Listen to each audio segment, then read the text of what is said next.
자, 오늘 사사기 19장 말씀을 가지고 레위인의 첩과 기브아의 참혹한 범죄, 이런 제목으로 말씀 전하도록 하겠습니다. 따라해봅시다. 레위인의 첩과 기브아의 참혹한 범죄.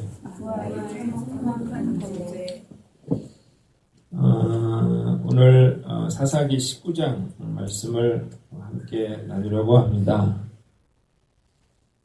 이 본문은 성경 전체에서 가장 참혹하고 또 끔찍한 그런 사건이 기록이 되어 있어요. 레위인의 가정에 일어난 불륜이라든지 집단 강간이라든지 살인, 시체 훼손, 이런 내용들이 성경책에 가감없이 이렇게 기록이 되어 있습니다. 그래서 목사로서는 어떻게든 피하고 싶은 그런 본문인데요.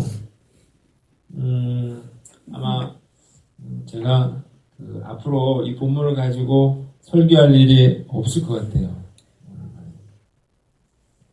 근데 또 이런 생각을 해봅니다. 아마 오늘 설교를 듣는 분들은 이 설교를 잊어버릴 수는 없겠다. 본문에 대해서 너무 충격적인 사건이 기록이 되어 있기 때문에 어쨌든 기억에 남는 그런 설교가 되겠구나, 그런 생각이 들더라고요. 이 본문을 제가 말씀 그대로 여러분들에게 이제 전달을 할 건데요. 본문을 제가 준비하면서 참 이 시대와 유사하구나, 그런 생각이 들더라고요. 조금만 더 이렇게 가면 그러면 정말 이렇게 이 나라가 되겠구나 하는 마음이 들더라고요. 오늘 우리가 중요한 건 현실을 제대로 인식하는 거예요. 우리 상황이 말씀에 비춰볼 때 어떤 상황인가를 우리가 살펴보고, 그러면 어떻게 해야 될 것인가 하는 이런 물음을 스스로에게 던지면서 우리가 다시 한번 믿음으로 결단하는 은혜 시간 되시기를 주님의 이름으로 축원합니다. 본문을 크게 이제 두 가지로 이제 나누어서 살펴보려고 하는데요. 1절 보니까 이스라엘의 왕이 없을 그때에 에브라임 산지 구석에 거류한 어떤 레위 사람이 유다 베들레헴에서 첩을 맞이하였더니, 그렇게 되어 있어요. 거기 레위 사람이 유다 베들레헴에서 첩을 맞이하였더니, 여기다 밑줄 한번 쳐보세요. 자, 오늘 이 본문을 통해서 제가 말씀드릴 것은 첫 번째는 한 레위인이 도망간 첩을 찾아 나섰다는 것입니다. 따라합시다. 한 레위인이 도망간 첩을 찾아 나섰다. 이 본문을 이 세 가지로 제가 이제 생각을 구분을 좀 해서 본문을 살펴볼 건데, 첫 번째로 이 레위 사람이 첩을 얻었다는 거예요. 자, 사건의 발단은 에브라임 산지에 살고 있는 레위인이었습니다. 이 사람이 부인이 있는데도 또 첩을 하나 두는 그런 일을 했어요. 자, 사실 다른 사람들은 몰라도 성직자까지 첩을 두었다. 이건 참 있을 수 없는 그런 이야기인데요. 이것은 이 당시가 얼마나 성적으로 타락한 그런 시대였는지를 보여주는 거죠. 자, 첩을 두면 되나요? 하나님은 간음죄에 대해서 엄격히 금지하셨습니다. 간음죄를 저지르면 돌로 쳐서 죽이라고 했어요. 자, 그래서 이 이스라엘 백성들은 간음죄를 짓지 않으려고 노력을 했는데, 오늘 보니까 버젓이 이 레위 사람이 첩을 뒀다는 거죠. 자, 왜 이렇게 됐을까요? 그는 성적으로 문란해지기 시작을 하면서 이런 것들, 간통이라든지 이런 것들이 죄의식이 사라지게 되는 거죠. 그래서 간음은 죄가 아닌 것이 되고, 그리고 누구라도 첩을 둘 수 있는 그런 상황이 되었어요. 그래서 레위인이라 할지라도 부인 하나 더 두는 것, 이것은 그렇게 큰 문제가 안 되는 그런 시대가 됐다는 것입니다. 더 황당한 것은 2절인데요. 그 첩이 행음하고 도망갔다는 거예요. 자, 2절을 보니까 그 첩이 행음하고 남편을 떠나 유다 베들레헴 그의 아버지 집에 들어가서 거기서 넉 달 동안을 지내며 그랬다고. 자, 이제 첩을 얻는 과정도 누군가를 만나서 이렇게 불륜을 저지르게 되고 그러다가 아예 그냥 첩으로 들이는 거잖아요. 그런데 이 여자가 어떻게 했어요? 딴 남자와 눈이 맞아가지고 그래가지고 도망가 버리게 됩니다. 그리고 그 남자하고도 어떻게 뭐가 잘못됐는지 또 자기 친정으로 가버렸다고 나와 있죠. 완전히 뭐 막장 드라마라고 말할 수 있는데. 근데 이 레윈이 어떻게 했나요? 오늘 3절을 보니까 여자가 이제 도망을 갔으면 어쨌든 뭐 해결을 해야 될 거 아니겠어요? 그런데 오늘 보니까 그의 남편이 그 여자에게 다정하게 말하고 그를 데려오고자 하여. 자, 그랬는데 여기 2절에 나와 있군요. 거기 그 첩이 친정에서 얼마 동안 있었어요? 넉 달. 남자가 넉 달 동안 모른 척 했어요. 지가 오지 말던데. 그랬어요. 진짜 안 오는 거예요. 그러니까 어떻게 했어요? 이 여인을 데리러 다시 이제 뭐라고 하나요? 처가에 이제 찾아가게 됩니다.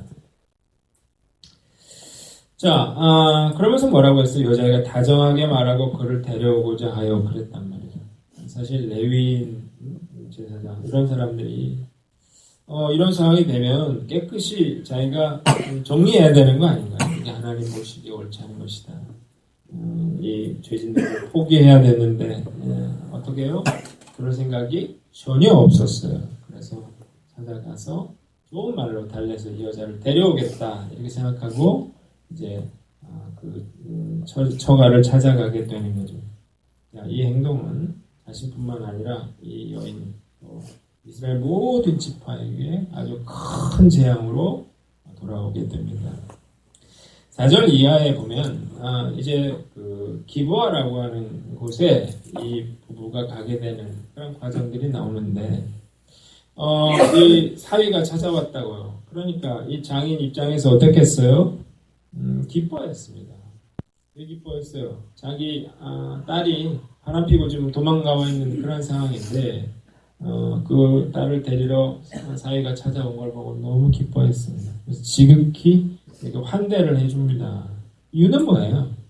이 사위의 마음을 이렇게 좀 풀어주고 자기 딸하고 이렇게 잘 관계가 이제 회복되도록 하기 위해서 그래서 매일매일 이렇게 먹을 걸 주고 잘해줬어요. 자, 이 레위는 이제 넷째 날 아침에 이제 떠나려고 마음을 먹었어요. 그런데 그 장인이 만류를 하는 거예요. 하루 더 머물렀다 가라 이렇게 되는 거예요. 어쩌면 머물게 해서 그냥 여기서 이렇게 살도록 그렇게 만들려고 하는 의도가 있었는지도 모르겠어요. 그러나 10절에 보면 레위는 그걸 거절을 하고 뒤늦게 길을 떠납니다. 그 이유는 뭐냐면 뒤늦게 이제 자기 두고 온 성소에 대한 그런 일이 생각이 났기 때문에 그렇거든요. 자, 이래서 이 레위인과 이 첩이 기브아로 가게 되는 그래서 큰 공경에 처하게 됩니다. 우리가 생각해 볼 거는 성직자의 타락이에요. 왜 성직자의 타락이 그토록 중요한가? 그 이유가 뭐냐면 성직자는 그 사회의 어떤 전체를 가늠하는 척도가 되기 때문에 중요한 것입니다. 그러니까 일반 사람들이 죄 짓는 거는 그렇게 문제가 안 돼요. 근데 성직자가 죄를 짓는 것은 뭘 의미하냐면 그 사회 전체가 죄악으로 물들어 있다는 것을 보여주기 때문에 그렇습니다. 요즘 이런 일들이 실제로 자주 일어나고 있는데 예전에 한 대형교회 그런 목회자가 성추행 사건으로 교회가 발칵 뒤집혔었는데요. 그 이후로도 목회자들의 성범죄 사건들이 줄줄이 이어지고 있습니다. 며칠 전에 포털의 메인 화면에 뭐가 떴냐면 한 목사가 간통죄로 처벌을 받은 게 아니라 벌금을 맞았다 그런 기사가 포털의 메인에 떴어요. 이게 무슨 말이냐면 이 한 60세인데 된 이제 목사님이 이제 45세에 그 유부녀를 알게 되고, 그리고 이제 간통을 하게 되고, 심지어는 이제 그 집에 가서까지 여러 차례 성관계를 갖게 된 거죠.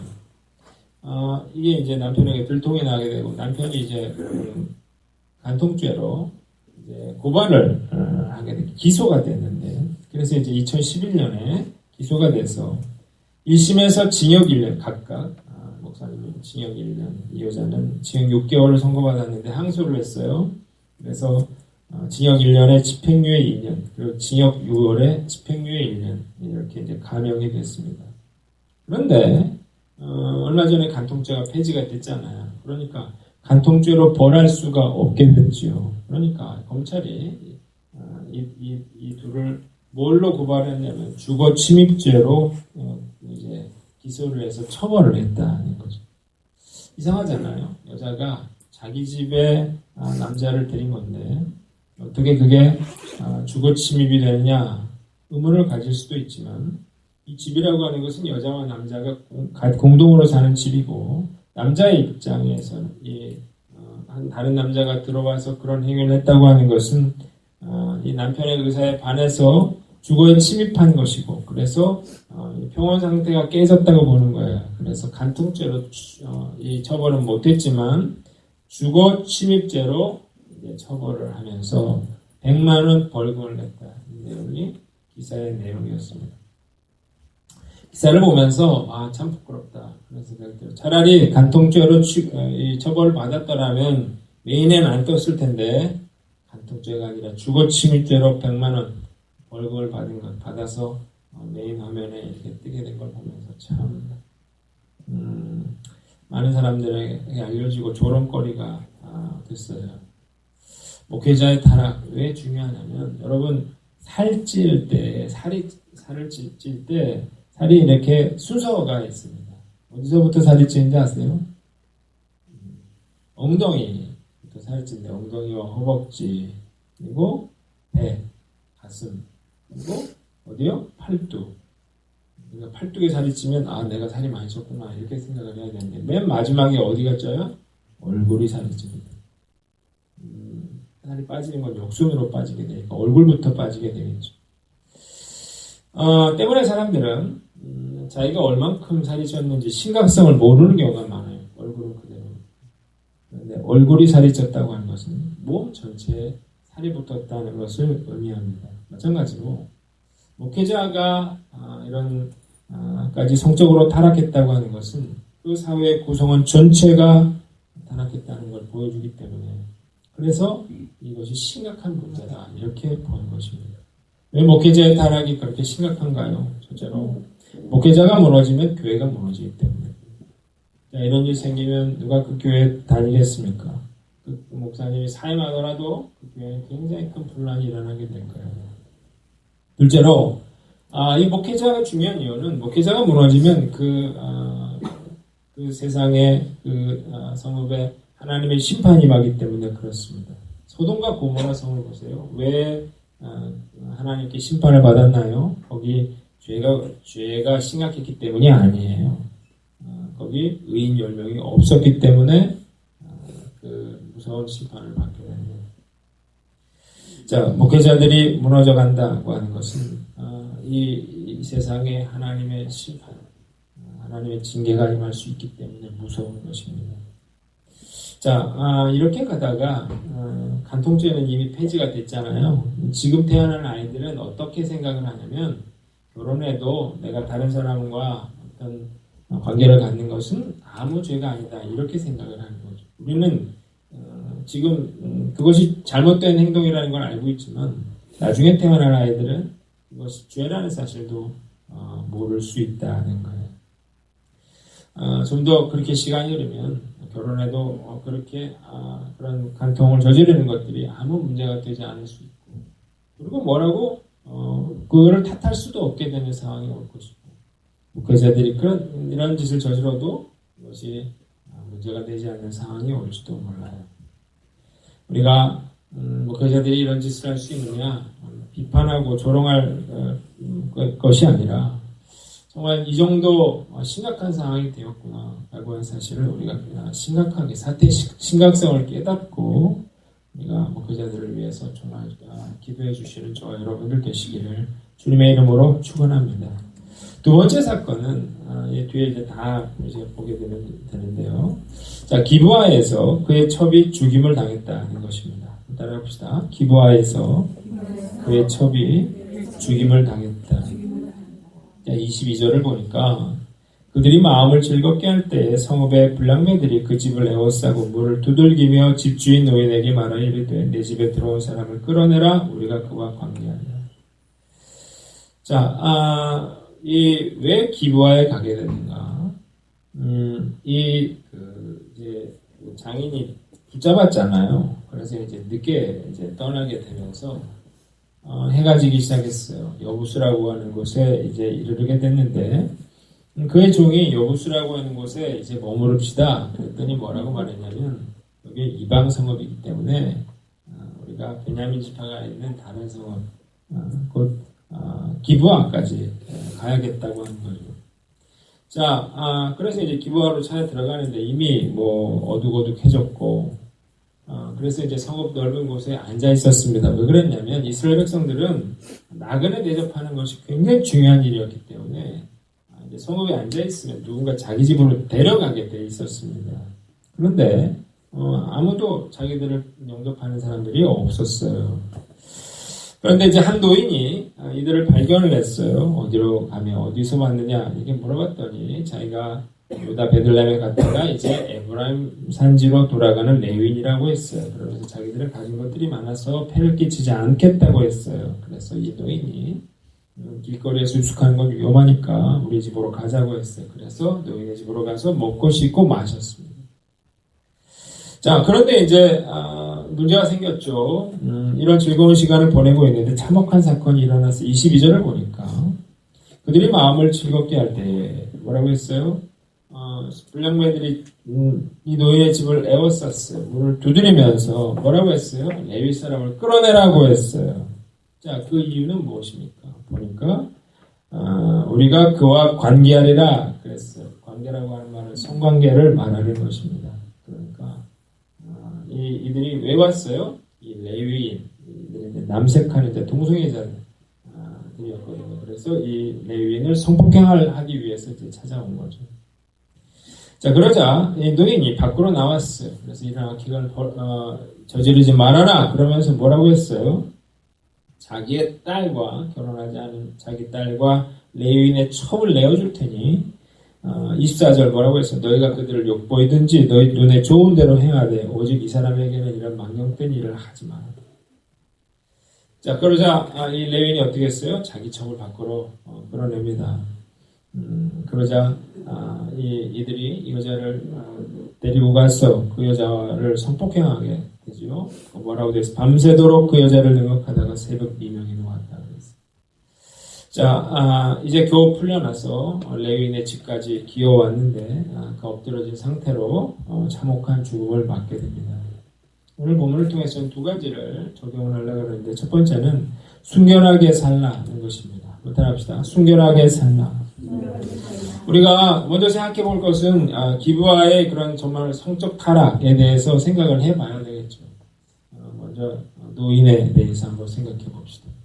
자, 이 노인의 행동 어떻게 했어요? 지금 이 레위인을 끌어내라고 하는데 어떻게 해서 자기 딸을 내주겠다 이렇게 되는 거예요. 말이 안 되잖아요. 어떻게 나그네를 위해서 처음 본 나그네를 위해서 자기 딸을 내어줍니까? 자, 우리 생각으로는 이해가 되지 않지만 성적으로 아주 문란한 그런 시대 상황으로 생각을 해보면 얼마든지 이해할 수가 있다는 거죠. 성적으로 문란한 세상에서는 성관계가 아무것도 아닌 거예요. 그냥 담배 한 대하고 바꿀 수 있는 그런 가치밖에 안 되는 거죠. 자, 이 노인에게는 손님을 대접하는 게 더 중요했습니다.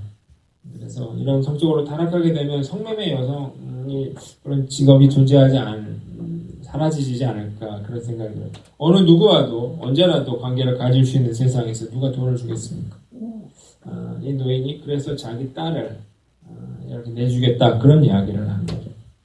이 기브아의 불량배들은 어떤가요? 이들은 그 노인의 딸과 레위인의 첩을 내주겠다 했을 때 거절했습니다. 싫다고 했어요. 누구를 끌어내라고 했어요? 레위인을 끌어내라고 했습니다.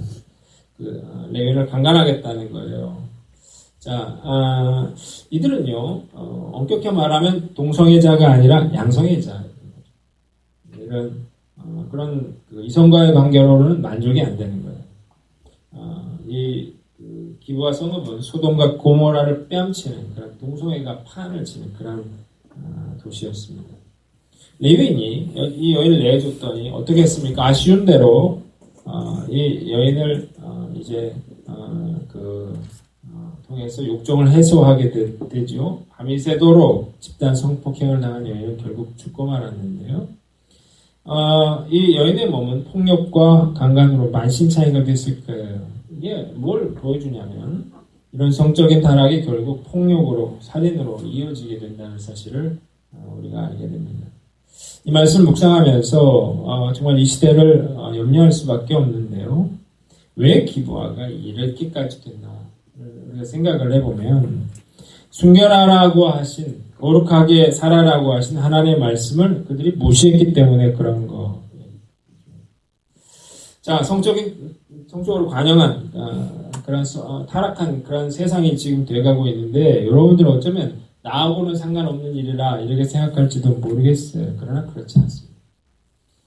요즘 음란물이 막 아주 심각한 그런 사회 문제가 되잖아요. 몰카, 동영상 이런 것들 막 나오면 SNS나 이런 걸로 삽시간에 퍼지고 이렇게 됩니다. 많은 사람들이 재미로 그걸 보거든요. 스마트폰으로 보고 인터넷으로 보고 또 어떻게 해요? 이런 자극적인 사진이라든지 영상이라든지 웹툰 이런 것들을 보고 즐긴다고 말이에요. 그러면서 아무렇지 않아요. 그냥 재미를 위해서 볼 뿐이죠. 자, 그런데 이런 것들이 얼마나 큰 악영향을 미치는지 한번 생각해 보자는 거죠. 왜냐하면 이런 것들을 봐주니까 사람들이 만드는 것이고 또 그걸 만들어서 걸어놓으면 이걸 누가 봐요? 그거를 많은 사람들이 보게 되면서 이걸 실제로 따라하는 그런 사람들이 생겨나더라고요. 실제로 많은 청소년들이 이런 음란물에 나오는 강간, 이런 영상, 또 만화 이런 것들을 보고 실제로 그걸 저지르고 있습니다. 10대들이 술 먹기 게임을 한대요. 그래가지고 여자애를 술을 잔뜩 먹여서 만취하게 한 다음에 이제 윤관하는 사례가 아주 자주 발생하고 있어요. 부산에서 같은 직장에서 근무하는 이제 22살, 23살의 남자들이 동료인 19세 여성을 이제 모텔로 데려가가지고 술을 먹인 다음에 의식 불명인 피해자를 윤관을 했단 말이죠. 이런 일들이 수도 없이 생기는데 검찰이 이렇게 이야기를 했어요. 여성들이 이 남자들과 술을 취하도록 마시는 것은 맹수가 우글거리는 정글에 맨몸으로 뛰어드는 것 같이 위험하다. 이렇게 검찰이 이야기를 하고 있습니다. 오원춘 사건 여러분 잘 아시죠? 골목길을 걷던 20대 여성 강제로 납치했어요. 그래가지고 그 다음날 2-3시까지 서너 차례 성폭행을 시도했는데 실패했다고요. 자, 이때 전화를 했는데 119에서 받지 않았거든요. 그러자 새벽 4시쯤에 여성의 머리를 둔기로 내려치고 그리고 목줄을 해서 살해하게 됩니다. 그리고 어떻게 했어요? 칼로 피해자의 시신을 훼손한 뒤에 14개의 비닐봉지에 담아가지고 유기했죠. 자, 왜 이런 짓을 했느냐? 조사를 해봤더니 이런 성도착증 상태에 있었다는 거예요. 매주 1회 성매매를 했습니다. 하루에 3회 이상 스마트폰으로 음란물을 시청했어요. 범행 당일에는 무려 38회나 음란물을 검색을 했고 그 스마트폰에는 무려 700여 장에 달하는 음란 사진이 저장이 되어 있었대요. 정말 끔찍한 것은 시신을 훼손하면서 스마트폰으로 음란물을 보았다는 것입니다. 우리가 지금보다 더 성적으로 타락하고 동성애가 판을 치는 세상이 되면 어떻게 될 것인가? 이런 정말 폭력과 이런 살인들 이런 것들이 더 심해지면 심해졌지 이런 것과 절대 상관없지 않다는 것입니다. 그런 쪽으로 좀 가고 있고 그 시대를 거스를 수가 없는 이런 세상에서 여러분들의 자녀들을 어떻게 보호할 수 있을까? 한번 진지하게 한번 생각해 보자는 겁니다. 나는 그냥 재미로 봤을 뿐인데 정말 이런 폭력과 살인이 난무하는 그런 세상이 될 거랍니다. 여자들만 그런 게 아니라 남자애들도 이런 성폭력의 대상이 될 수 있다는 사실을 우리가 알아야 한다는 것입니다. 우리가 나 하나쯤이야 이런 생각이 결국 이 나라를 이렇게 죄악으로 관영한 땅으로 만든다라고 하는 사실을 깨닫고 나 한 사람이라도 거룩하고 순결하게 살기로 결단하는 저와 여러분들 되시기를 주님의 이름으로 축원합니다. 마지막으로 한 가지는 외식하지 말라는 거예요. 한번 따라합시다. 외식하지 말라.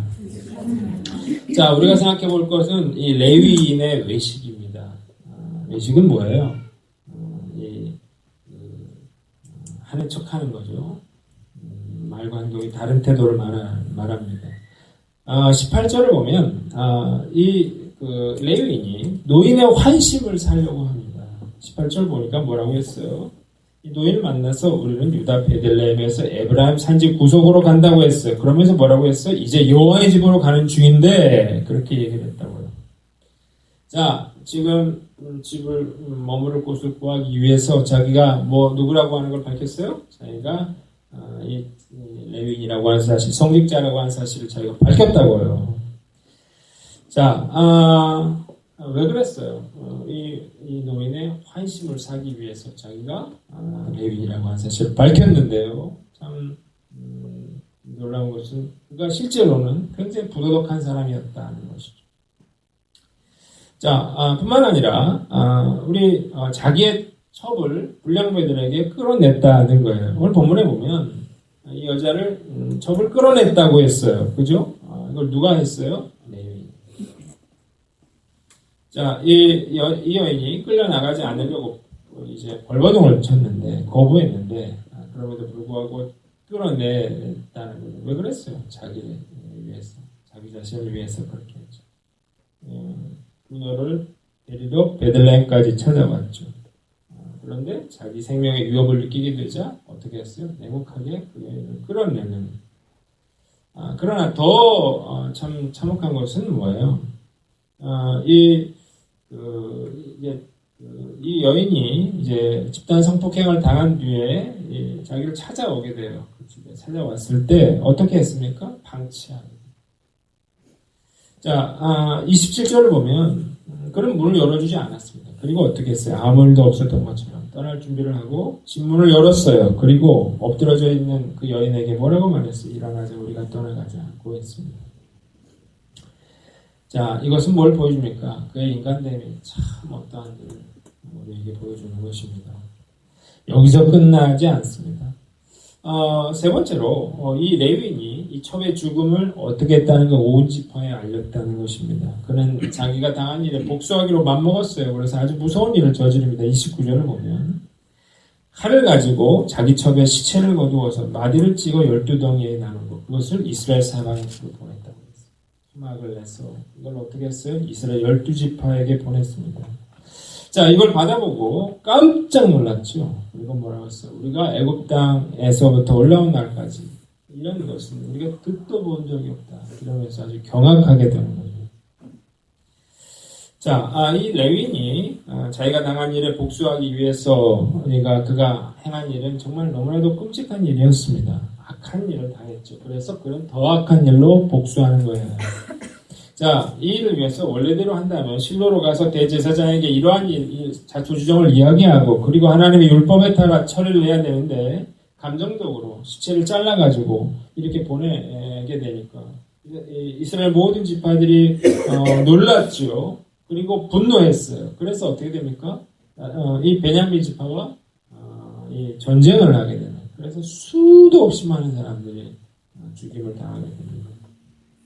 자, 우리가 이러한 레위인의 모습을 보고 여러분들은 뭘 느낍니까? 형식적이고 종교적인 그러한 신앙인이 얼마나 참 이기적이고 자기중심적이고 큰 재앙을 불러일으킬 수 있는지를 보여준다는 거예요. 은행을 저지르면서 자기는 그것이 죄라고 생각하지 않았어요. 개인적인 유익을 위해서 자기가 통직자라고 하는 것을 이용했어요. 위기를 만났을 때 이 여인을 끌어내므로 비정하게 행동했고, 그리고 자기의 죄는 회개할 줄 모르면서도 복수를 위해서 지신을 토막내서 12지파에게 보내는 끔찍한 일을 저지르게 됩니다. 이 사람의 문제는 뭐예요? 말씀을 자신에게 적용할 줄 몰랐다. 말씀을 많이 알았겠죠. 그러나 그 말씀을 자기 자신에게 적용할 줄을 몰랐습니다. 그래서 어떻게 해요? 자기의 말과 행동이 분리되어 있었던 거예요. 그래서 어떻게 돼요? 나도 불행하고 가정도 망하고 그리고 이스라엘 전체에 엄청난 재앙을 일으키는 그런 결과를 가져왔더라는 것입니다. 나는 어떤가요? 나도 혹시 듣고 싶은 대로 말씀을 듣고 하고 싶은 대로 신앙생활하고 있지는 않는가? 내가 아무리 예배를 열심히 드리고 헌금을 하고 또 봉사를 하고 내가 말씀을 많이 한다 하더라도 결국 내 인생의 그런 주인이 바뀌지 않으면 그 사람은 아직 예수 믿는 사람이 아니라는 거죠. 예배자도 아니라는 거예요. 그런 사람들이 결국 행동하는 모든 것이 외식적인 행위가 되고 종교적인 행위가 되고 그래서 어떻게 해요? 자기가 망하게 되고 다른 사람들에게 고통을 가져다 준다는 거죠. 믿음의 시작은 어디서 출발하는 거예요? 내 삶의 주인의 왕좌의 자리에서 내려와서 예수님을 내 삶의 주인으로 모시는 거예요. 그리고 그 예수님의 말씀대로 순종하는 것이죠. 말씀대로 행하려고 노력하는 사람, 그 사람이 믿음의 사람이죠. 많은 사람들이 예수를 믿는다 하면서 삶의 중심에 자기가 앉아 있어요. 자기가 하고 싶은 대로 해요. 예수님 믿는 사람이 아니죠. 자, 오늘 말씀 드리면서 여러분 어떻습니까? 나도 말씀을 다른 사람에게 자꾸 적용하려고 하지 않는지를 한번 돌아보세요. 다른 사람은 그 사람에게 맡기세요. 이 말씀을 여러분들의 스스로에게 적용하는 그런 훈련을 하세요. 아내가 어떻다, 남편이 어떻다, 누가 어떻다 그런 얘기를 할 필요가 없어요. 나 자신, 나는 하나님 외식하는 자가 아닌가. 예수님 뭐라 해서 화 있을진저 바리새인들아 화 있을진저 너희 속이거든.